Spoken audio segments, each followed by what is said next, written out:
Okay, good evening. I call this meeting to order at 7:15 p.m. Present tonight are Director Tytler, Director After, Director DeFreitas, and myself, meaning we have a quorum. Thank you to our interpreter, Rodrigo. Would you please share the interpretation instructions with our participants? And then we can turn on the interpretation function. Thank you. The first business in order is the approval of the agenda. Directors, are there any proposed changes to the agenda? I would like to propose a change to the agenda. I would like to propose that we move item action 10.1, board resolution, culturally and linguistically diverse education, and make a motion to table this resolution until our November 12th meeting in order to get some support from key stakeholders in outreach. We are proposing also to change our next meeting to November 12th. Twist. Do I have a second? Second. Okay.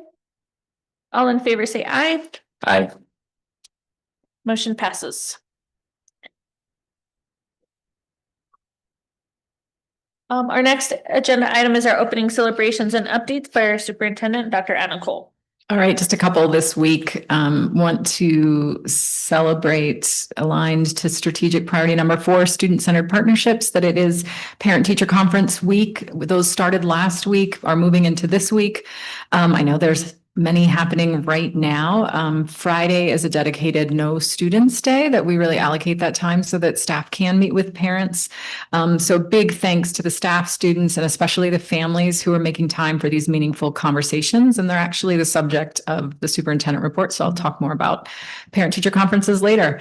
Also want to celebrate the Riverview School Early Childhood Education Program this week. Director Inez Borbano is also a CMC staff member in the early childhood program, and CMC has a really strong partnership and is accredited by the National Association for the Education of Young Children, also known as NACCE. If you're in the early childhood world, you definitely know about NACCE.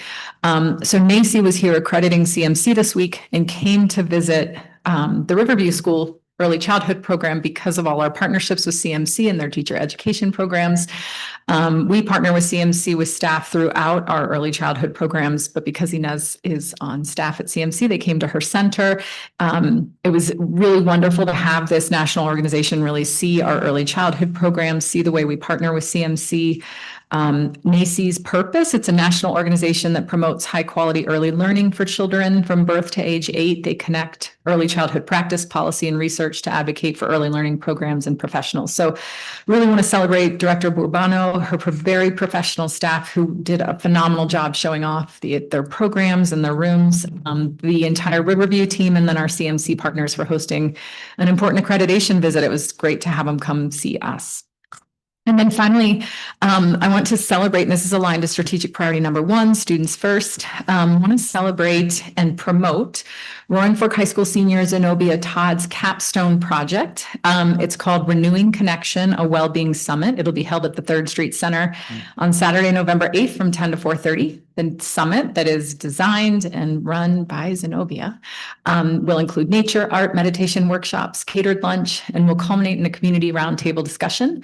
Attendees will walk away with practical tips and tools to use in their everyday life to boost their capacity for resilience, hope, and wellness.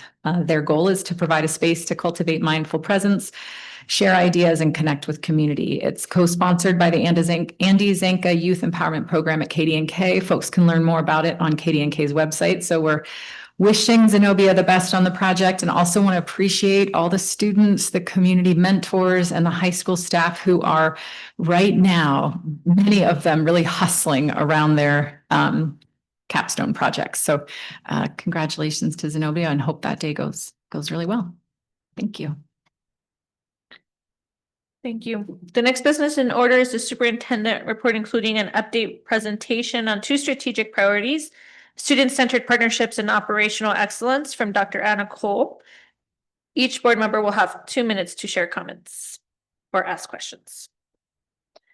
There's a lot going on in the district, and I'm covering tonight for two of our leaders who really own these strategic priorities. And we just wanted to take a minute to celebrate some of this work and share with the board some of the work that's happening that you might have seen as parents and community members be lifted up and distributed, but we wanted to talk about the alignment with that work to some of our strategic plans and priorities. And in a lot of ways, these two priorities and some of the work around student-centered partnerships and operational excellence really overlap here. And so I'll be talking about both of these priorities and some initiatives that hopefully folks have seen recently.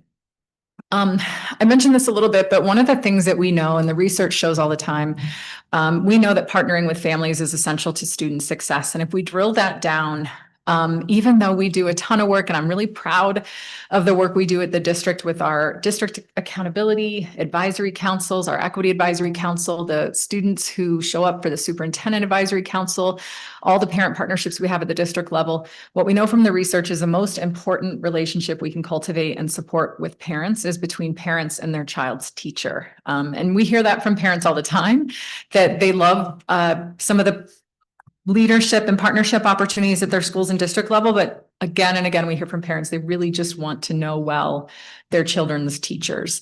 And so we really see parent-teacher conferences as a huge component of really cultivating this relationship. And so wanted to highlight this year that we saw an alignment between our efforts to really support meaningful, strong parent-teacher conferences and our goals this year around stronger communication tools for parents. So as the board is aware, under operational excellence, one of the things we're working on is district office communications. We're really trying to strengthen and streamline the communication that we push out as a district, recognizing again that the most important relationships we can curate are between parents and their teachers. And so this year, and I hope some of the board members who are parents saw some of these tools, but these were very strategic. They're tied to the strategic plan. We launched a couple of things. We have started to really identify some key topics that we want to provide more additional information, educational resources for families around. And so in preparation for parent-teacher conferences this week in our community newsletter, and some of our schools pushed it out, we created an English and Spanish video that really gave parents some quick hits on how to prepare for parent-teacher conferences and why they matter. And then we definitely don't feel like we need to recreate the wheel. And so we borrowed from Coleraine, Colorado, some really great resources and flyers that we distributed to parents about how to prepare for parent-teacher conferences. So just wanted to share some of these things that really are deeply aligned to our strategic plan that folks might have noticed or not noticed in the community newsletter, but will continue to show up. So a couple of additional things that I want to show you. Where did it go? I'm jumping around a little bit. Maybe I missed it. In terms of those communication tools, there's a couple of other upcoming topics. There it is. Okay.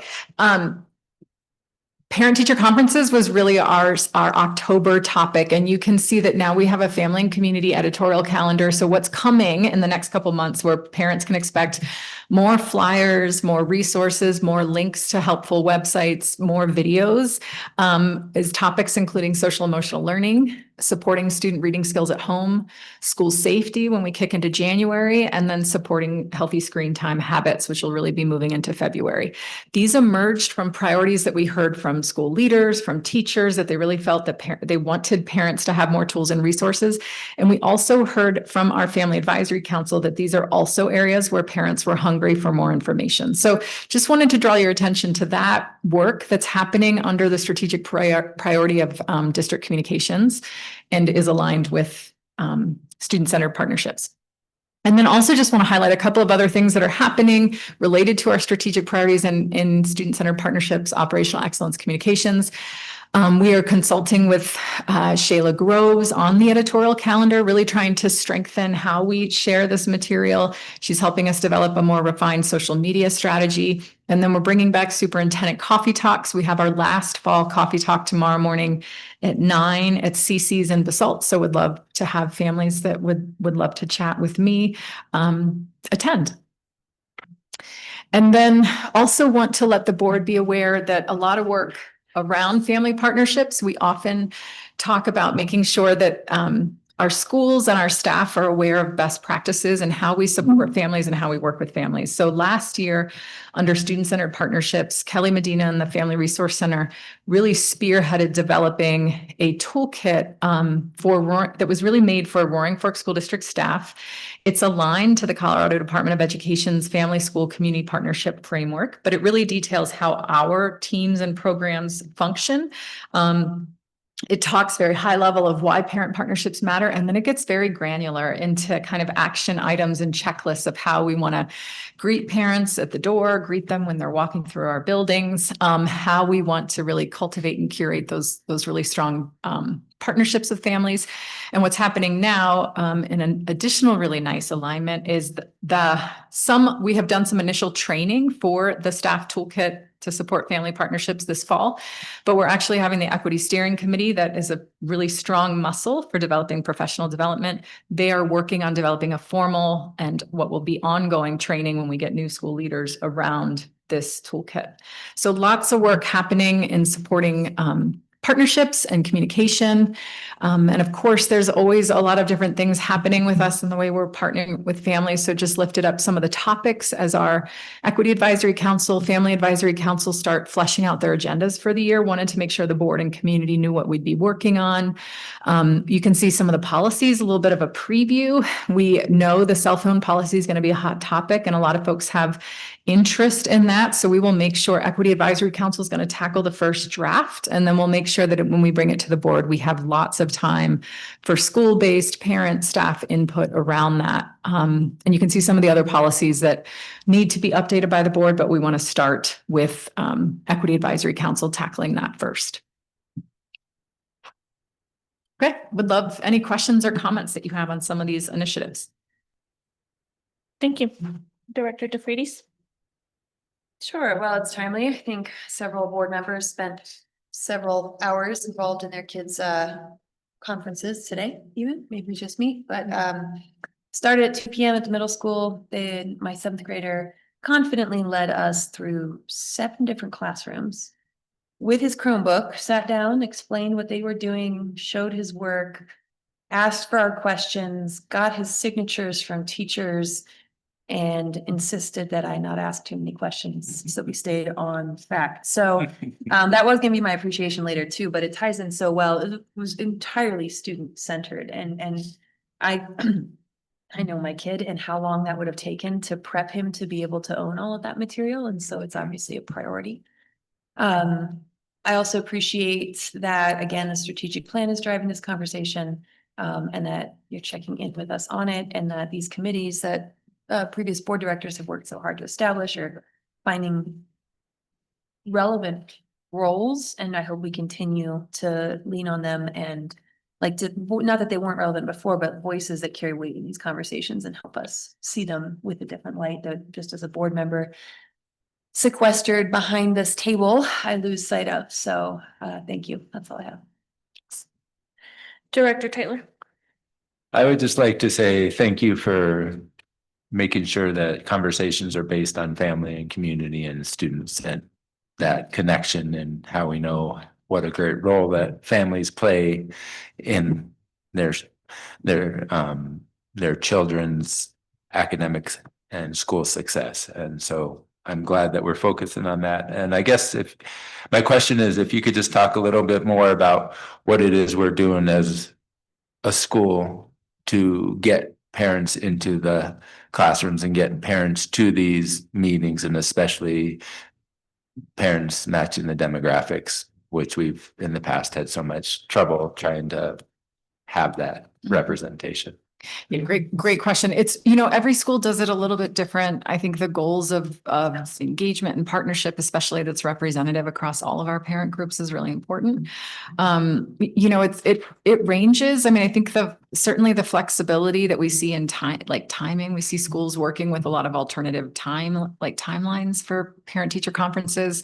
It really varies school by school on how they're communicating with parents and families. I mean, I will say a lot of our strategies are informed by families. I mean, even the 2-minute video is definitely not something I'm comfortable with of a communication channel. But when we met with our Equity Advisory Council last year and sat down with kids, especially our high school students, and said, how do we need to get communications to your families? The kids basically said, you need a 30-second video that can go through social media, and my parents will take a look. And so we've really identified from talking to kids and families that we need to broaden some of our strategies. And so, it's interesting. We're like a pretty low budget comms team, but I think it's pretty cool, the videos that we were able to create. And that's really, Landon had a big role in that, and Christina Vargas, who really should be holding this work because she really has led the content and driving those and making them feel like ours. And so that's more from a district lens, to be honest, Director Tytler, but I would say the schools are grappling with it in various ways. I know it's been a topic of interest when our board members come, as to saying who's showing up at your meetings and how are we making sure that's a representative group. I think it's a work in progress.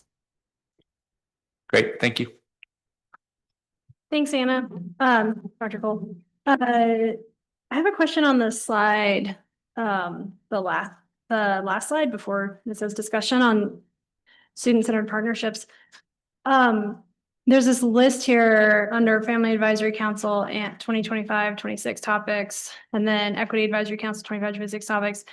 And I gathered from your commentary that the ones under the EAC are going to be policies that are going to come to us.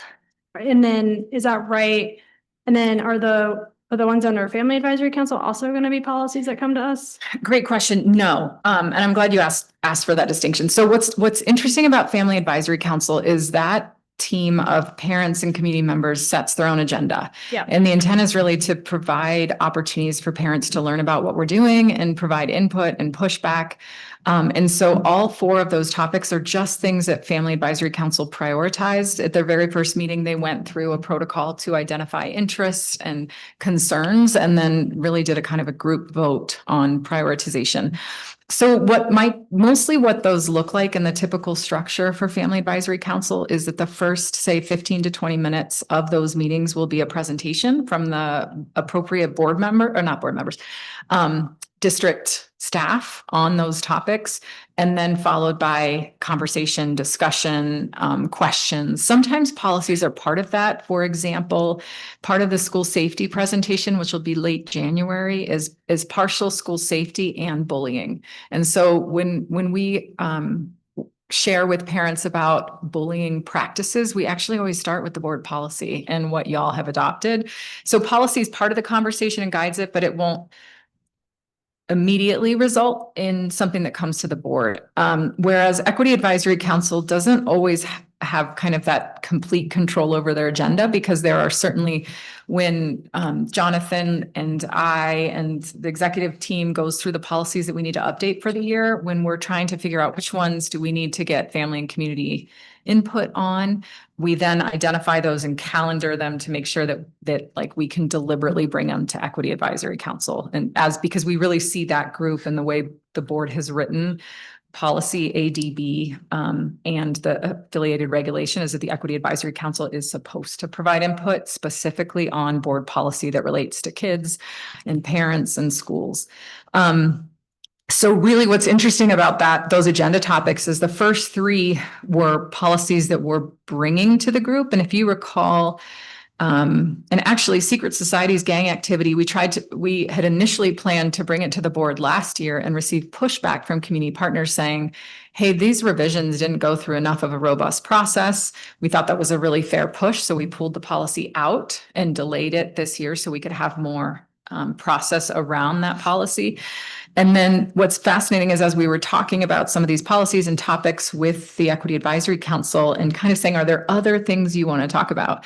The attendance protocol, not necessarily the policy, but the way we manage attendance really came into question by students and parents with really thoughtful questions around equity, around implementation, fairness, and they wanted to dig in with us. And so we thought that would be great. So Equity Advisory Council is a little bit of us driving the agenda, but also the team. Does that kind of answer your question? So those, especially cell phone, tobacco, nicotine, secret societies, those will all come to you this year. Okay. After the team gets a first crack at it. Thank you. Um. Do you mind going through just I think we get this question a lot too, of like the difference between the FAC, the Equity Advisory Council, and even what they do as opposed to the DAC. Totally. That would be helpful. Yeah, for sure. So we have at the district level, we have three key advisory councils. The District Accountability Committee, and it's actually it's kind of interesting if we think of them on a spectrum. I would say we have the District Accountability Committee on one end of the spectrum where it's very much so guided by state statute. They have statutory requirements of who needs to be on that committee, what they need to provide to the board in terms of input and guidance and recommendations. And in fact, the District Accountability Committee is really meant on an org chart. Think of the board at the very top, superintendent directly below you. The DAC is meant to be up here advising you independently. So the DAC is really a curated group of parent and staff who are meant to reflect the diversity of the community and have very statutory requirements of what they provide input on. Then on the other complete end of the spectrum is Family Advisory Council, which for us, we really hold as a kind of anyone's welcome anytime. What topics that team wants to work on is what we work on.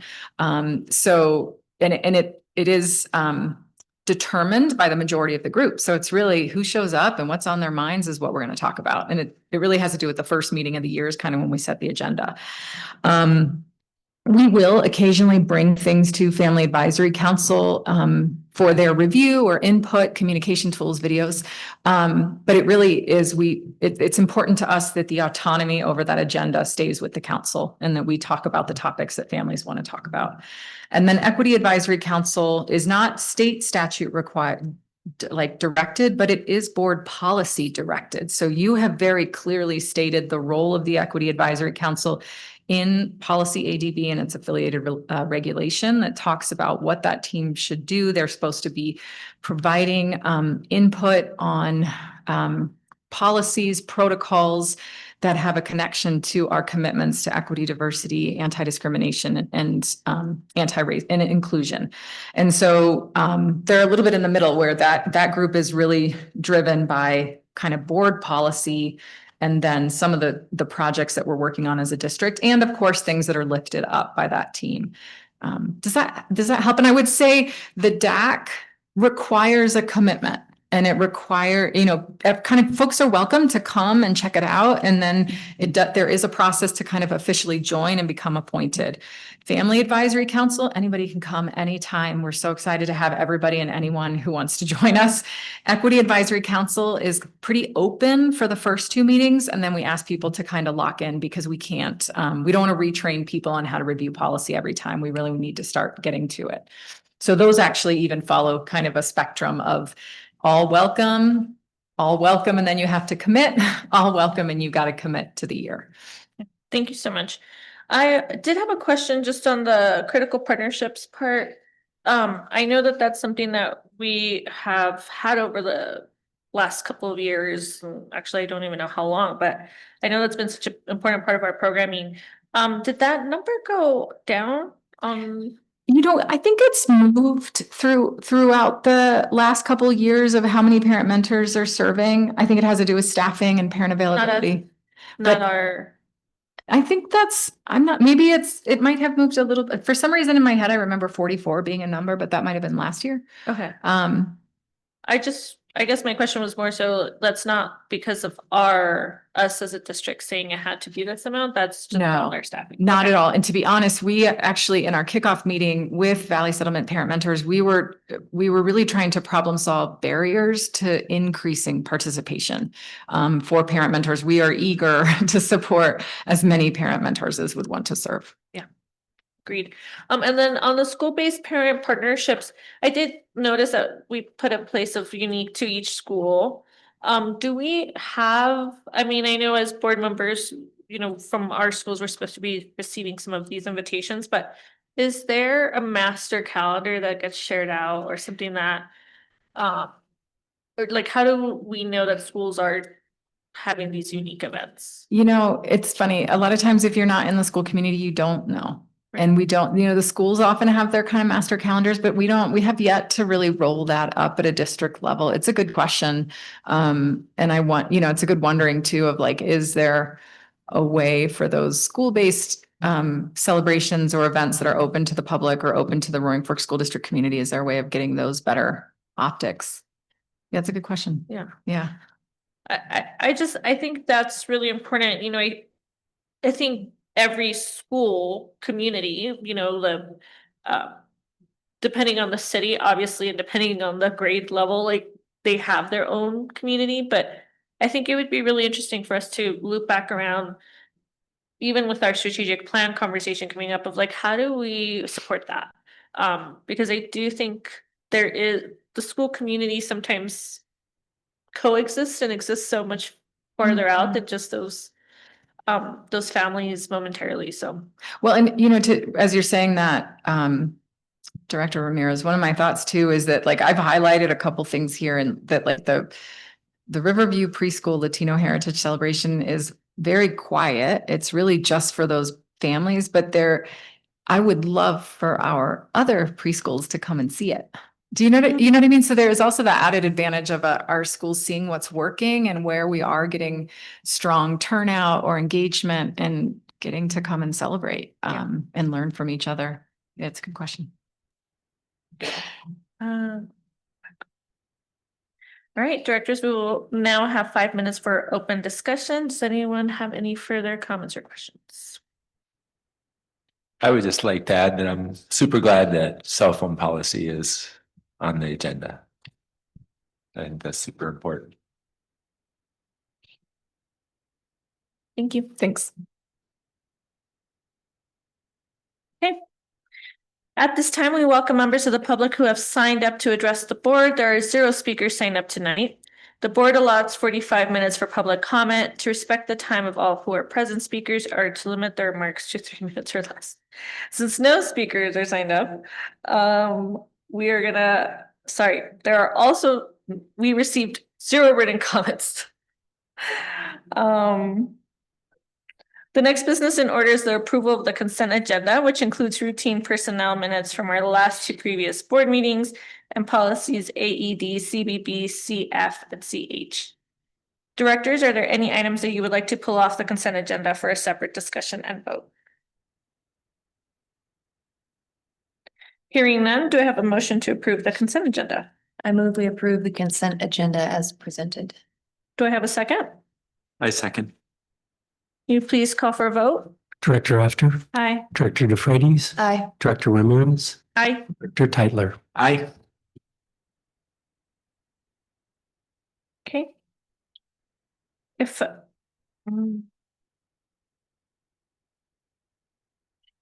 next business in order is discussion on this year's superintendent evaluation. We will begin with Director Teitler. I would just like to start by saying thank you to Dr. Anna Cole for the role that you play within our district, and especially just want to recognize the survey data that we got back from the constituents who took the survey. Out of many hundreds, 426 responses, it was overwhelmingly positive, and both in the multiple choice option of it and in the comments. And it just, I think, is a testament to the great job that you're doing within all of the different groupings of our valleys of our district, from teachers to staff to parents to students. In all those categories, you were very well received. You're doing, and as a board, I think we are very appreciative of the job that you're doing in your tireless effort, your positive attitude, your transparency, your willingness to be open to conversations. And so just want to say thank you for a great job. Director After? Yeah. Dr. Cole, thanks for the openness with which you completed the evaluation process for your annual review. We appreciate the thoroughness of the community responses as well as your own self-evaluation and a self-assessment. And then the deep conversation we were able to have in executive session last week to go over the qualities we really appreciate in your leadership, as well as the places we'd like to push the district, continue to push the district. In particular, I think we saw it already tonight. One thing that came out again and again was your adherence and your consistent drive on the strategic plan. And it's great to see that literally every day we work with you, which really shows, I think, and gives us faith in your vision for the district. And everything seems to flow from that. So thank you. Director DeFreitas.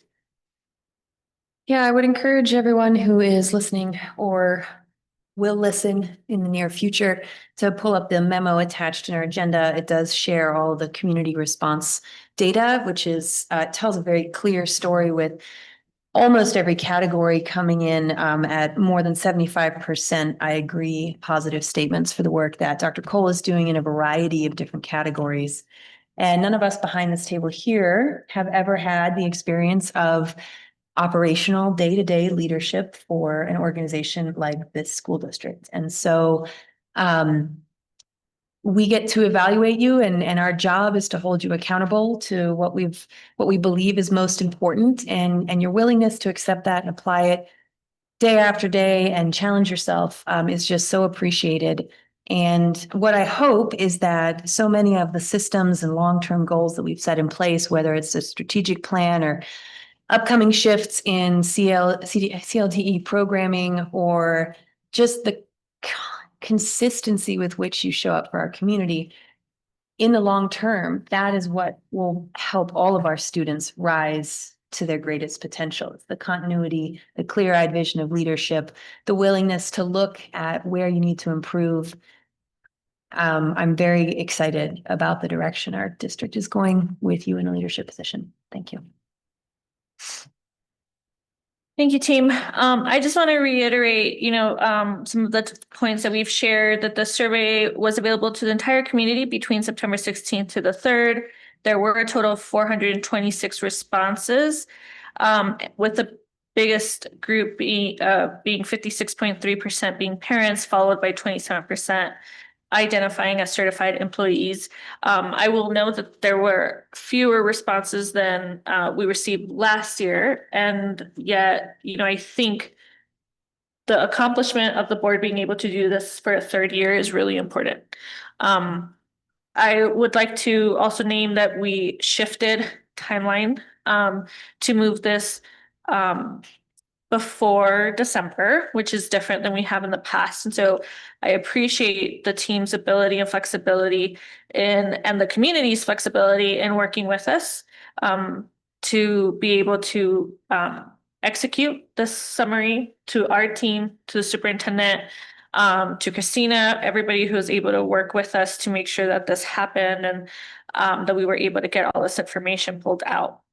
And then I just want to highlight some of the areas that we recognize that there's progress in: strategic and data-driven leadership, governance and collaboration, equity and inclusion, workforce and operational leadership, community and public communication, and also recognize important areas for continued growth, which include accelerating efforts to close persistent achievement gaps, expanding engagement with Spanish-speaking families and diverse community partners, and truly all families across the entire Roaring Fork School District, and continuing to plan proactively for declining enrollment and financial challenges, and strengthening systems of instructional leadership.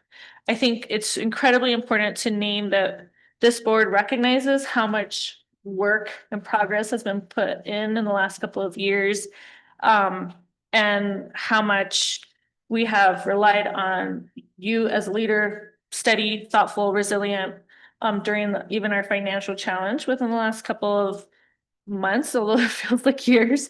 But I think just really being able to get community feedback and go through this with you as a team was really important for us to continue building. So, and I saw it even in our school visits. this week.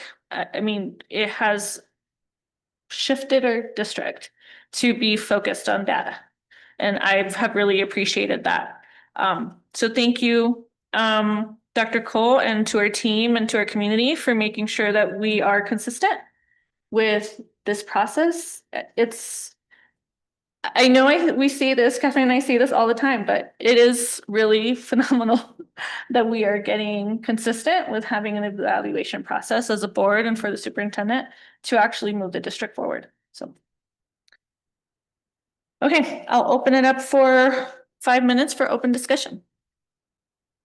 Anybody have any other further comments, questions? I guess I just would like to add one more thing is, Dr. Cole, I appreciate your willingness to engage in conversation and not shut down conversations and be willing to move forward and through the conversations and do it in a way that brings everybody forward instead of shutting down. And I think that is a positive outcome of your leadership. So thank you. Anybody else? I'll just say, to reiterate what Kenny said and Jasmine too, like, I'm just really grateful for your leadership on a personal level. I mean, I think it's like, it feels good to be on the board when you have a lot of faith in the leadership and the staff, and that makes this job a lot easier.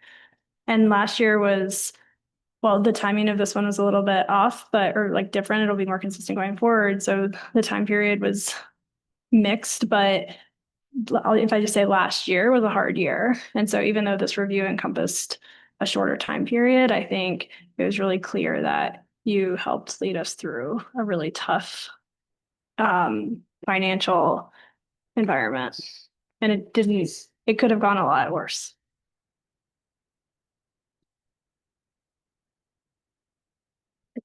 Did you want to say anything?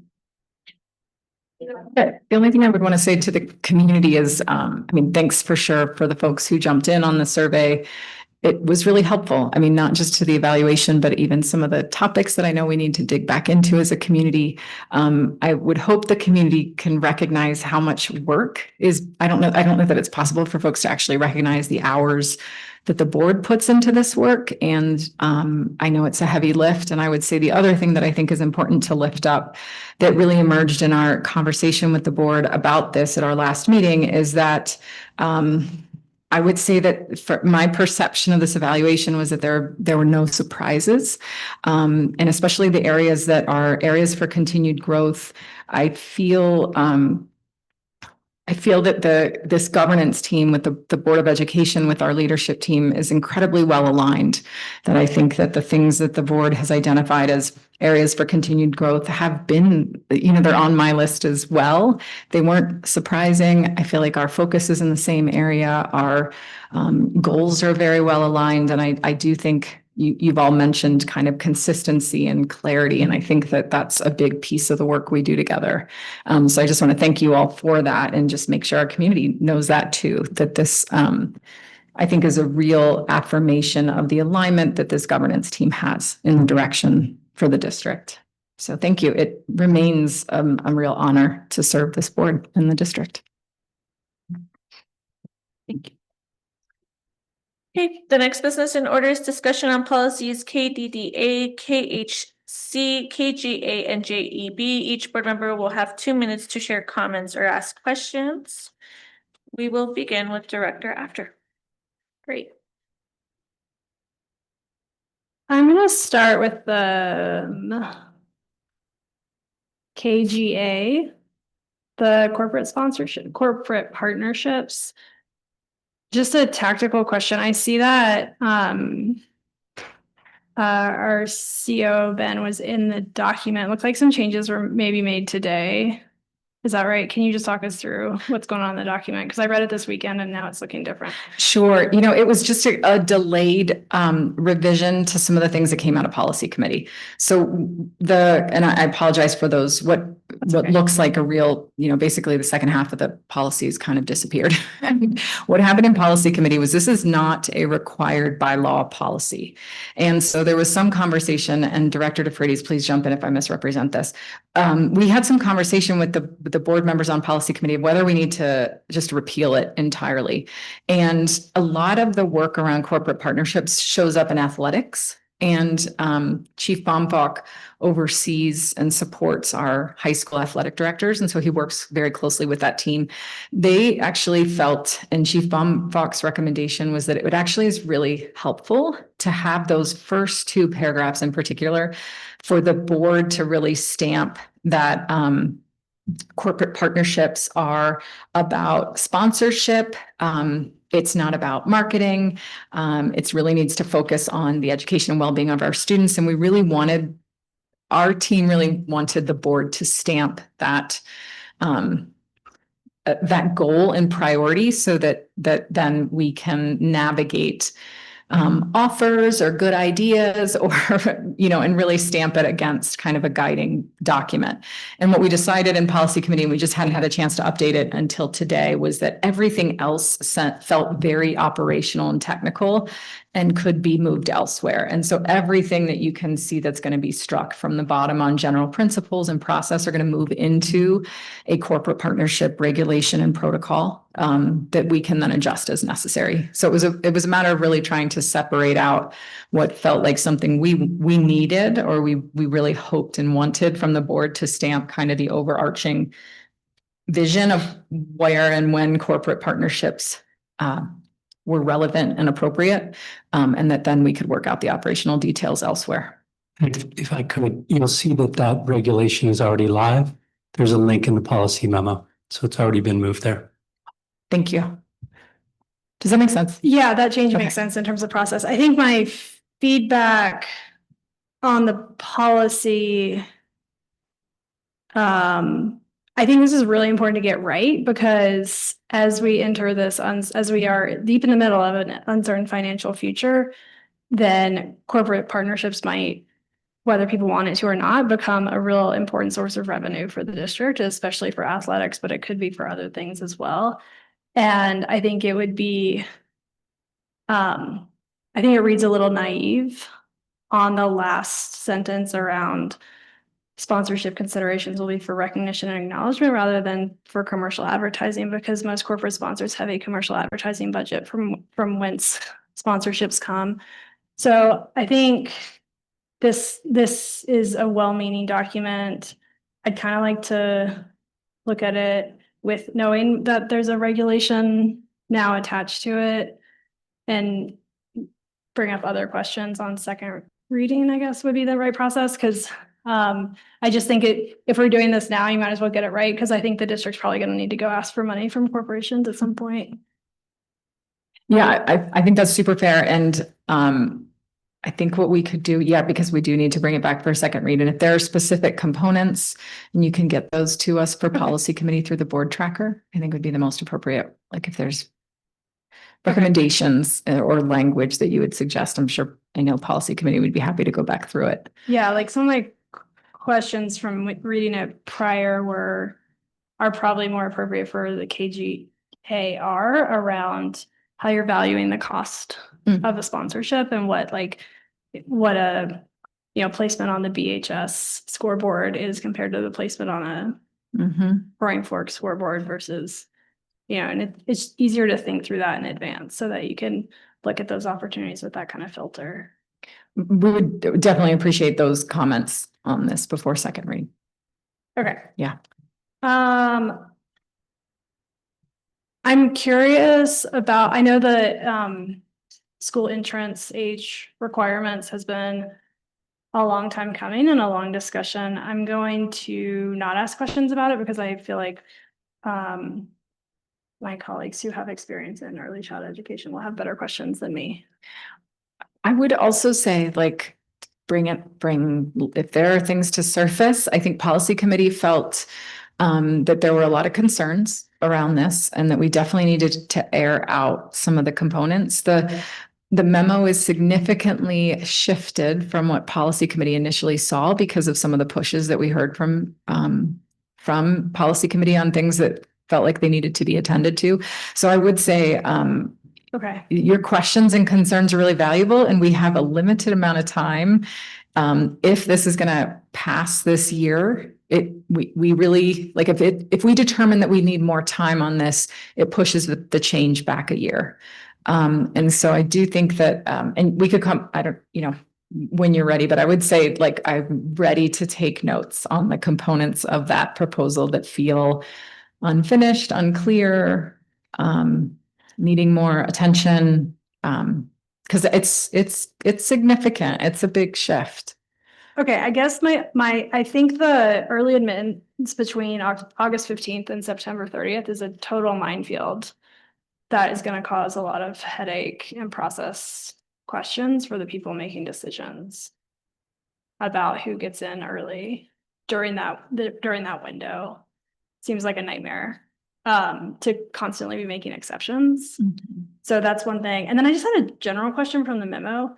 What's the problem with quote unquote redshirting? I mean, if you don't think your kid's ready for kindergarten, what's the problem with that?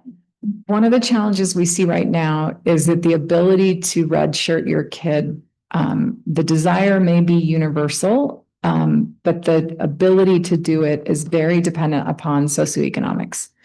And parents having money to pay for an extra year because UPK does not pay for an extra year. And so a piece of this interest in bringing, backing that up was at least for those kids who fall really close to that October 1 date. And certainly for the kids who just weren't going to be 5 by the time we put them on a school bus, was to make it more equitable for families, because what happens is then UPK funding adjusts with us, so that at least for those kids, late August, September birthdays, and families who would have said, gosh, my kid's so close, I would love to redshirt, but I can't, that at least that's a little bit more accessible for families now because of that adjustment. It doesn't completely solve it. In some ways, the argument, it's fair to say, well, okay, but now the first week of August families, it's the same thing. And so I hear that. I don't know that it solves it. I don't know that it makes it perfect. And I think there's plenty of families who are going like, I actually don't want another year home with my kid in preschool, whether UPK pays for it or not. There's a socioeconomic component to that as well. So it's not perfect. Yeah. I guess I feel like we can't solve every socioeconomic problem out there. But I also think if the experts are saying you shouldn't have 4-year-olds entering kindergarten, then I'll go along with that. That's fine. As a parent of a kid who is on the cusp, yeah, this all makes sense to me. I'm done. I don't use my time anymore. Director DeFreitas. Yeah, so I was in policy committee when this came up. I noticed we shifted it to August 15th, not August 1st. I think that's a good move, especially alignment with nearby school districts as laid out in the memo. In your memo. I still struggle with this one. I think there's an equity minefield on both sides of this decision, what you guys just identified, where UPK is okay, but it is definitely not a fix-all for the financial realities facing a lot of families in this valley around pre-K, and then median income is indicative of how much you get, but the cost of living here is so challenging that sure, you might get a UPK stipend, but it's still really expensive. My daughter was August 24th, so she started as a 4-year-old and she's thriving. And if we'd had to do another year, it would have been awful. We would have been financially struggling. And so I was the one, I'll own it, pushing for an easier and clearer ramp in for those parents who still want it, because the state statute requires the October 1st cutoff for school funding. That's why the opt-out is so complicated. The highly gifted access is a procedure. You do a lot of tests, you make sure your kid is actually gifted. It's not something that's super accessible to a lot of families who don't know it exists already. But that only applies to October 1st. So I still feel pretty strongly that we need to have a clear access point for parents who can just choose. Yeah, no, they're ready. Or I'm sorry, but our family's reality is we can't do another year of preschool. And there's a lot of reasons for that. And if we're not going to compromise our state funding, and if we're not going to compromise UPK, because as I'm saying it, I'm hearing like if it aligns with the school district, does allowing an off-ramp prevent them from agreeing with us? Do you know what I'm saying? I think I have a little, I think so. What would our off ramp, and we heard that loud and clear from policy committee, which is why, you know, the Mhm. clarity on that, like what we're talking about, that off ramp is what would be called early admittance, right? That's that you're in August 15th until September 30th birthday, and you're saying, I want my kid to move on. And so what we'll bring to you by the November meeting is that regulation, that here's the early admittance process to make sure it's not overly complex, also feels like leaders aren't buried in some sort of bureaucratic, unnecessary, challenging process, but to make sure that that off-ramp is accessible to families. What families can't do is the year before that, say to UPK, I want my 4-year-old funding this year because I'm going to send my kid early admittance. That UPK is not going to flex with that. So that would be an issue. so Like they'll get it that year before preschool. But if they decide, nope, I just want to push the 4-year-old funding comes the year before kindergarten.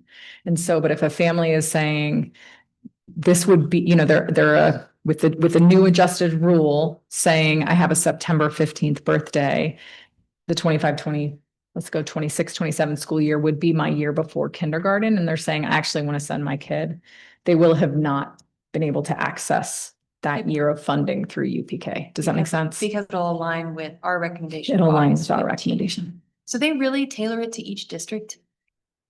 And to be honest, when we were doing the research on this, the best data we could find for district start dates was from UPK because they know it and they just adjust to whatever school districts are. I might come back in 5 minutes, but. Okay, oh, sorry. Sorry. Director Tyler. You're already out. Sorry. A couple things. First of all, same one on the cutoff date for students. I found it interesting in the memo that 84% of states, 42 states have a kindergarten entrance date of September or earlier. That was eye-opening to me. I didn't recognize that. And that more than half of the school districts in our state are September or earlier too. So that surprised me. I think that regulation is going to be really important for us to look at. And I don't know, I see that this is like a grandfather year for this first year. So maybe it doesn't matter that we're passing this in these readings now, but that might be a good thing to have before we decided on the policy in general. So I don't know, but I guess if we're grandfathering, it doesn't matter at this point, but I think that's going to be important for the follow-up conversation. So I don't know if it should just be bumped back until we talk about regulation also. Yeah, I mean, our intention is to bring you that regulation to look at by the next meeting. So that Okay. you'll have it and can reference it. But you're right, that for the first year we implement, we would just say if a parent says, I want to go, we go, great, go. Like if, you know, I understand that now I could have another year of preschool, but I don't want it. We're going to let people just do that choice simply by telling us if their children are an August 15th to September 30th birthday. And then moving forward, we do have to stamp some sort of early admittance process per state law. Yeah, I think this can be important to have it very black and white with that. And then I also had a question about KGA. And so I saw that conversation between Director Kohlenberg's comment and then Chief Baumfock's response to her. And so I'm still confused about KGA, how it was written, because what Chief Baumfock wrote was following the discussion at policy committee, I created KGAR, which I saw and I looked at. The staff recommendation is to only the first 2 paragraphs, but way more than the first 2 paragraphs are still written in this policy. So why aren't beyond those first 2 paragraphs all redlined? In policy. Because, for example, C that says sponsor recognition guidelines, which is still in KGA, but it's also in KGAR equally the same. Why isn't it then like taken out of here? The red line I see for KGA has everything redlined after the first 2 paragraphs. Okay, not in the one that I'm looking at. No, Okay. you're not in my document. Oh, what Hold on. document am I in then? I have no idea. Oh, I think I had it open from before and I never refreshed it. That could be it. That could be it. Because it really was, we we talked about it in policy. I committee, had and then we that just open in my tab and made the then never changes. closed the tab out. And so now then, if I were to relook at it, it'd be all right. We're just refreshing. That answered my questions. Okay. Okay, I'm good then. Thank you. Refresh. That's what I take from this. Plug it back in. Okay, I kind of wanted to mention also on KGA and the regulation, I think it's really important for, did policy committee talk about KGAR coming to the board? We basically just said, take everything below those second two paragraphs, put it in KGAR, and there it is. And we wanted you to just see where it went, but we didn't feel like it's a regulation. I mean, it's not required by law, the policy in general, so the regulation isn't really required, but just wanted you to see where it was going and how we were structurally rearranging it. Okay, I think one of the comments we were talking about earlier was, sponsorships like from different stakeholders. I would understand community partners and businesses, but I also think there has to be an expectation of which ones and how we're choosing that. And I think that to me in the regulations was really important that we maintain that, because we could get into a place where some of the, like, if we had, I don't know, some company that sells vape pens, who wanted to put out an ad, like, I think the district would very decisively be in a position to say, no, thank you. And so I just wanted to make sure that when we're talking about corporate sponsorships, even if it's within the regulation, because I feel like that commitment is here on this policy of like must meet an identified school or district need and align with our educational goals and policies. Like, I think that's the right language for this, because to me, that still gives us the authority to say yes or no. And so I just wanted to make sure I share those thoughts.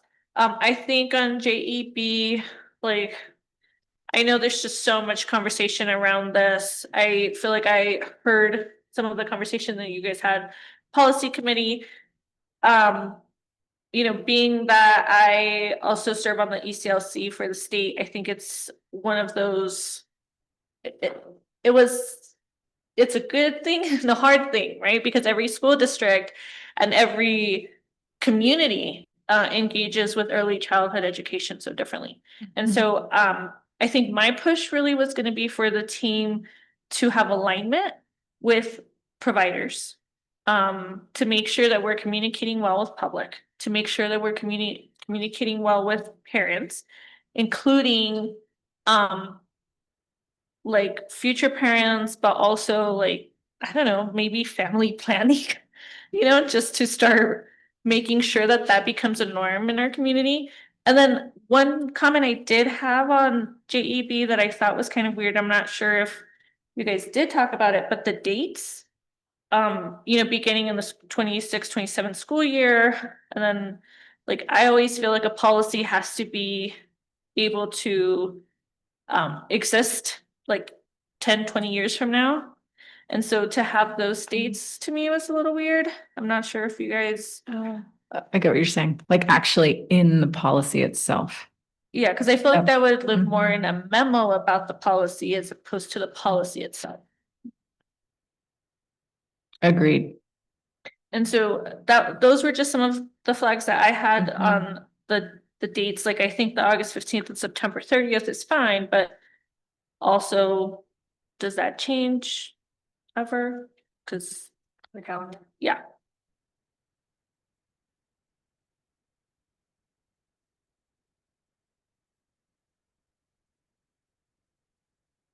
And I'll just add, like, as a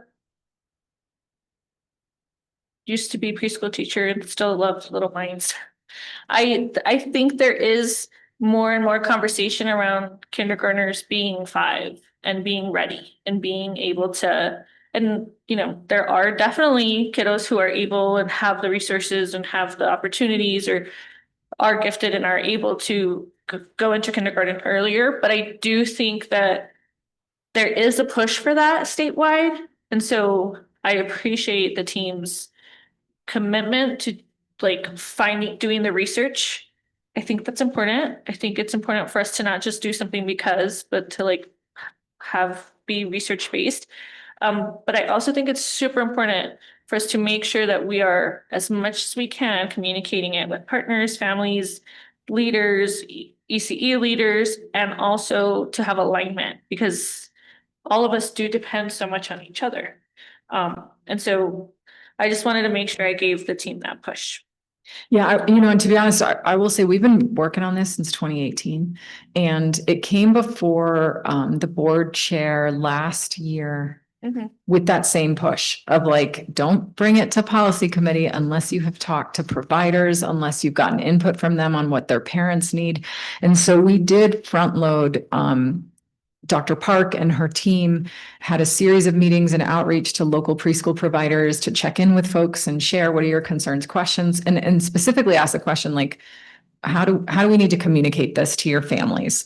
And so that work has happened. And so a lot of that feedback would be informing the communication plan that would happen, frankly, like the day after this policy is finalized, if it's finalized with the adjustment.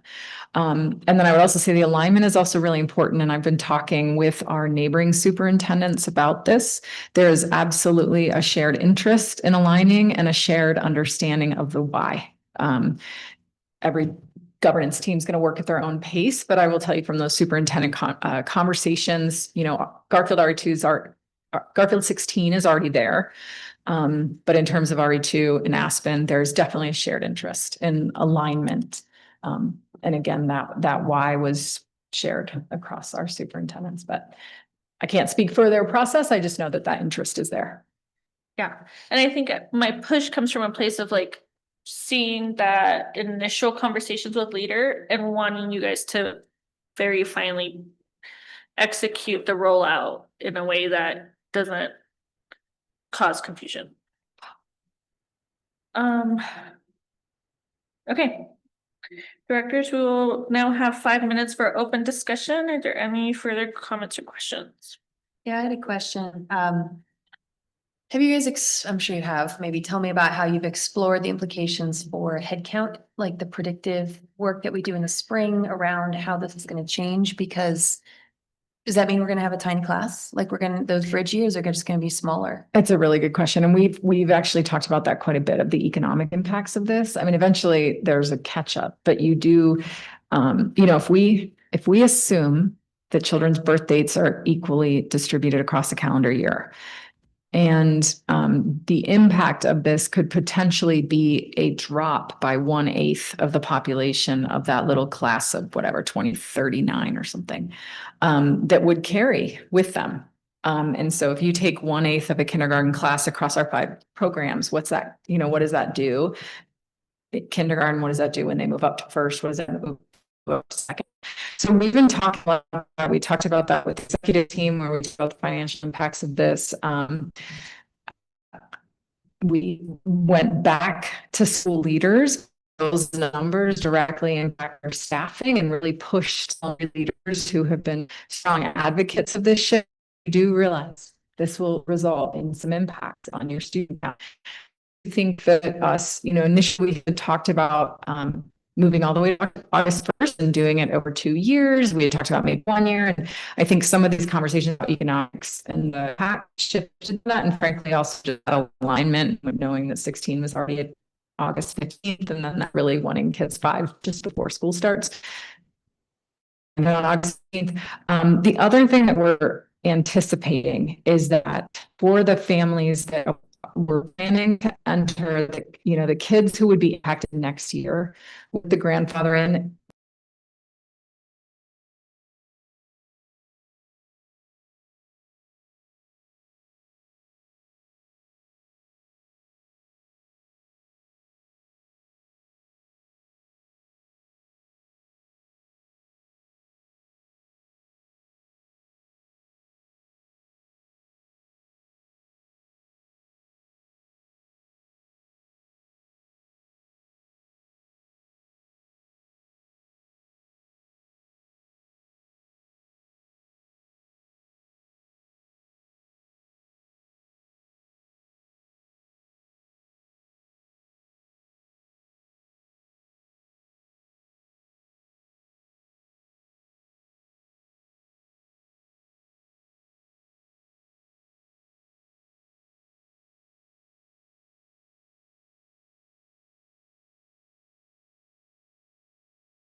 Do I have anything? And then we did postpone our finance committee meeting to the 27th, so we didn't have it the beginning of this month or on the 20th. I think we rescheduled it. When did we reschedule? Yeah, so we rescheduled it to the 27th. So that was the only committee that we were expected to have but had to reschedule. I think that's everything on my calendar. Okay. If there is board members, did I miss anyone? No. If there is no further business and there is no objection, the meeting will be adjourned. It is 8:40 p.m. Thank you, team. Thank you.